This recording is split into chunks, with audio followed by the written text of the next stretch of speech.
Un segundo estudio internacional que está siendo utilizado con mucho provecho, bueno, pues surgió inicialmente como una componente de los indicadores internacionales de la educación, es lo que se llama el estudio PISA, pues muy mencionado, todo quien no ha oído hablar del estudio PISA de la OCDE. El estudio PISA lo que hace es valorar los resultados que obtienen los alumnos y las alumnas a los 15 años, no por tanto en el último curso de su escolaridad obligatoria, sino a los 15 años, por tanto en países donde hay mucha repetición de curso, son alumnos que no han llegado todavía al final, le pasa a España, que tiene un 30% de alumnos que repiten alguna vez en su escolaridad, le pasa a México, le pasa a Francia, pero no le pasa a Finlandia o a Corea o a Japón, donde los alumnos no repiten, porque incluso está prohibido en algunos sistemas que los alumnos repitan. Por tanto, no es una evaluación en un curso, sino una evaluación a una edad, es en 3 áreas fundamentales, que son comprensión lectora, lo que suele llamar alfabetización matemática, no tanto las matemáticas en el sentido más escolar, sino qué es lo que de matemáticas se aplica a la vida cotidiana, y lo que podríamos llamar también cultura científica o ciencias. Son esas 3 áreas. Se va haciendo los estudios cada 3 años, y por tanto va permitiendo ver cuál es el progreso, el avance o el retroceso eventualmente de los países, y es una operación que empezó siendo de los países de la OCDE, pero que se ha ido abriendo a cada vez más países y en la que participan ya un número importante de países latinoamericanos. Sus resultados tienen un gran impacto educativo, y se generan grandes debates cada vez que se publican internacionalmente, y el próximo estudio se hará precisamente en el año 2009, el próximo año, y se hará público en el 2010. Y una tercera iniciativa que yo también quiero tomar, aunque es de ámbito específicamente europeo, por tanto solo vale para los países europeos, pero como tendencia también marca algo que está pasando y que se está planteando también en los países iberoamericanos, y es el establecimiento de unos objetivos educativos en la Unión Europea para el año 2010 y la puesta en marcha de un sistema de indicadores y de puntos de referencia asociados. La Unión Europea se ha marcado varios objetivos, entre otros que haya menos de un 10% de jóvenes que sigan estudiando después de la escolarización, que haya un 10% como máximo que abandonan, o un 90% que al menos siguen estudiando después de la escolarización obligatoria, que terminen por lo menos el nivel siguiente, lo que sería el bachillerato, una formación profesional de grado medio o algo equivalente, y que haya un porcentaje importante de jóvenes que terminan esos niveles y que van a la educación superior, que hay un porcentaje suficiente de adultos, jóvenes y adultos, que continúan teniendo una formación continua después de los 20, 24 años, en fin, un conjunto de objetivos que lo que están estableciendo es cómo se puede pilotar los sistemas educativos, no tanto por qué pasa en ellos, sino por qué objetivos van consiguiendo, por a dónde van y de qué manera vamos estableciendo unos objetivos comunes y vamos estableciendo mecanismos para saber si los vamos cumpliendo o no. Como digo, es algo que se ha hecho en el ámbito europeo, pero que cada vez más se está planteando en otros ámbitos. Actualmente, en el ámbito iberoamericano, la Conferencia Iberoamericana de Educación, de los ministros de Educación, que se reunió en El Salvador en mayo de este año, 2008, pues aprobó el inicio de la discusión de unas metas educativas en la perspectiva de los bicentenarios para el año 2021, que serían también unas metas educativas iberoamericanas, que es un sistema no idéntico al de la Unión Europea, pero algo parecido. O sea, nos fijamos unos objetivos comunes y establecemos un sistema de seguimiento, un sistema de indicadores que nos permite saber si esos objetivos que nos hemos marcado porque nos interesan a todos, pues se van cumpliendo o no se van cumpliendo. Estos 3 proyectos, más algún otro de ámbito regional, por ejemplo, en el ámbito latinoamericano, hay un estudio muy importante, no tiene la resonancia del PISA, pero es un estudio muy importante, que es el que se ha dado en llamar el Laboratorio Latinoamericano de Evaluación de la Calidad Educativa, que acaba de realizar su segundo estudio, ¿no? O sea, que hay algunas iniciativas de ámbito regional o de ámbito subregional que están avanzando también. Yo me he centrado en estas 3 iniciales, porque de alguna manera están marcando la pauta para el análisis general de los sistemas educativos y no solo en el ámbito latinoamericano. Por tanto, de ellas yo creo que se pueden sacar algunas lecciones interesantes. De estos estudios internacionales, que están aportando una información muy rica, y algunos desde hace 15 años o más, algunos más recientes, por tanto no tanto tiempo, desde el año 2000, pero la información empieza a ser interesante. y empieza a haber análisis detallados sobre qué está pasando con los sistemas educativos. Hoy en día yo creo que a todos nos preocupa. Los sistemas educativos suponen una inversión muy importante de recursos de los países, y cuando digo recursos no solo son recursos económicos, que por supuesto lo son, sino de recursos humanos, cantidad de personas que están implicadas en el sistema educativo, cantidad de administraciones, las administraciones estatales, pero también las regionales o autonómicas, como llamamos en España, o estatales, como llamarían en Argentina o en México, pero también las locales, municipales, digamos, es un entramado muy grande de recursos el que va al sistema educativo.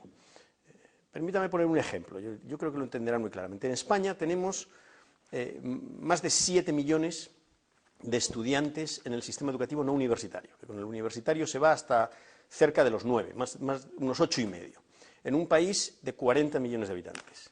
Fíjense que estamos hablando de una quinta parte de la población, más 600 y pico mil profesores que hay, más las familias de unos y de otros, que el sistema educativo está llegando a una inmensa mayoría de la población, pero de manera directa, como alumnos, padres de alumnos, trabajadores de la educación, familias de trabajadores de la educación. Por tanto, estamos hablando de sistemas, como le pasa al sistema sanitario, que abarcan a una gran parte de la población y que manejan una gran cantidad de recursos. Por tanto, es lógica, no solo legítima, sino lógica, y además yo diría inexcusable la pregunta de qué estamos haciendo con todo eso, qué es lo que estamos consiguiendo. Y por tanto la pregunta sobre cómo los sistemas educativos sacan rendimiento, o qué rendimiento sacan, si quieren formularlo de otro modo, de todos esos recursos que manejan, pues me parece que es una pregunta muy sensata de hacer a estas alturas de comienzos del siglo XXI.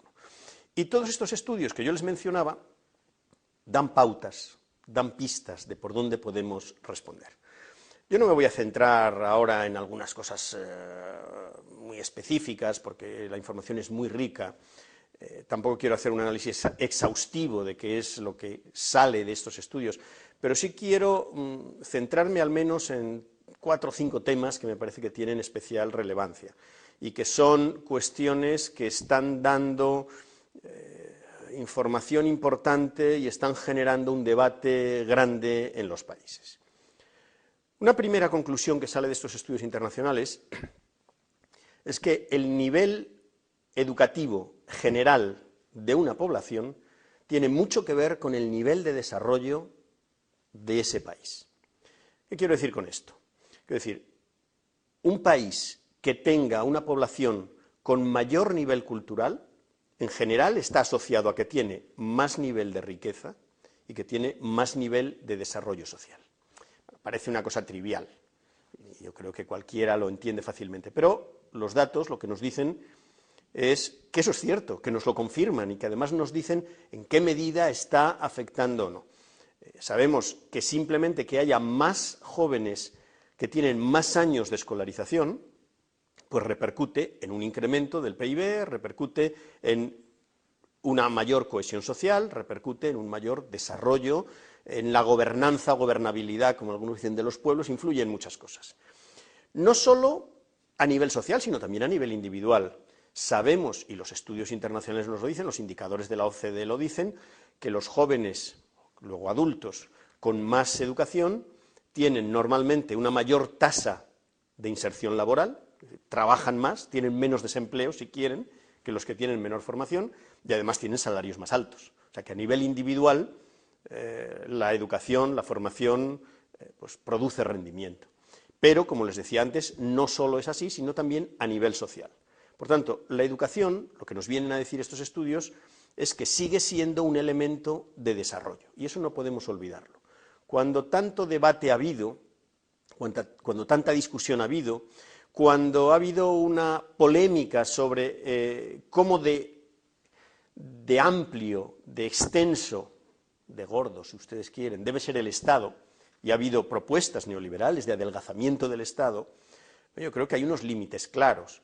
Si el Estado descuida un servicio público general fundamental como es la educación, esto a la larga tiene repercusiones negativas. Dicho de otro modo, hay un mensaje que sale de estos informes y es que la educación vale la pena, que la educación vale la pena, educarse vale la pena, a nivel individual, pero también a nivel colectivo. Y, por tanto, lo que nos están diciendo todos estos estudios es, miren, discutamos lo que queramos sobre cómo debe ser el Estado, qué debe abarcar, hasta dónde debe llegar, cuánto debe ser de gordo o de delgado, pero no descuide la educación, porque la educación es un elemento que sigue teniendo incidencia en el desarrollo. A lo mejor no de una forma tan ingenua como nos creíamos en los años 70 del siglo XX, cuando se puso en marcha toda la nueva concepción del capital humano. Hoy yo creo que lo vemos de una manera ya un poco más elaborada y más sofisticada, pero desde luego sigue teniendo un papel importante. Y hoy en día pues, se habla de la importancia de la educación para la productividad, sobre todo en economías que ya no se basan exclusivamente en la producción de materias primas, sino fundamentalmente en el valor añadido, es decir, en aquello que sobre las materias primas se pone para para traducirlo en productos susceptibles de ser comercializados. Por tanto, hay un elemento muy importante en este sentido, que algunos datos por ejemplo, los indicadores internacionales de la OCDE, pues lo confirman plenamente. Por tanto, si hay una primera conclusión, que es que educarse vale la pena y que la educación debe ser objeto de atención, otra segunda reflexión que nos plantean estos análisis es, bueno, entonces hace falta invertir más. ¿Qué pasa con el gasto en educación? ¿Cuánto debe ser el gasto público en educación? Y hay un gran debate sobre esto internacionalmente. Los indicadores internacionales nos dicen cuánto gastan los países en educación. Hay dos maneras fundamentalmente de abordarlo. Uno, el gasto en relación con el PIB por habitante, es lo que algunos llaman el esfuerzo económico realizado en función de la educación, es decir, de la riqueza que tiene un país, ¿qué porcentaje va a educación? Claro, si hablamos de cantidades globales, un país más grande, con un PIB mayor o con más población, etcétera, pues gastará más, pero eso no quiere necesariamente decir que haga un esfuerzo mayor. Por tanto, se usa generalmente el gasto en relación con el PIB por habitante.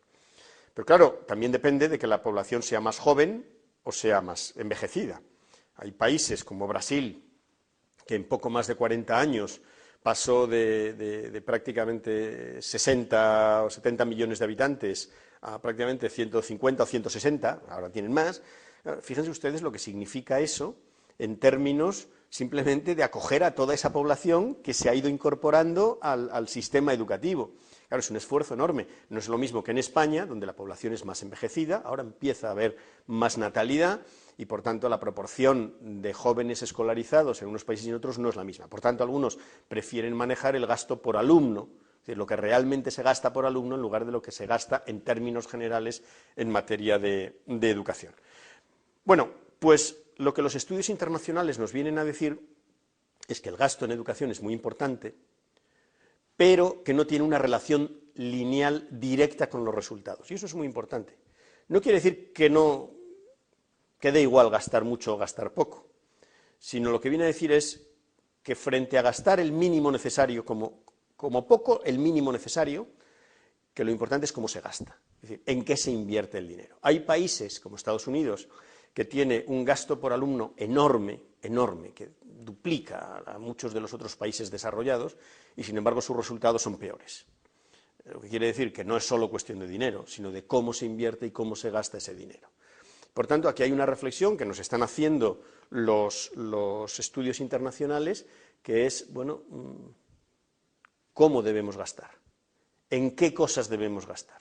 Y aquí hay no hay reglas fijas, pero hay proporciones que también vienen a decir, para mejorar un sistema educativo no se debe gastar solamente en una partida, sino que se debe equiparar entre unas partidas y otras. Hay países que gastan mucho en personal, pero que gastan menos de lo que debieran en recursos para las escuelas. Como dijéramos, confían exclusivamente en el profesorado o en el personal de los centros.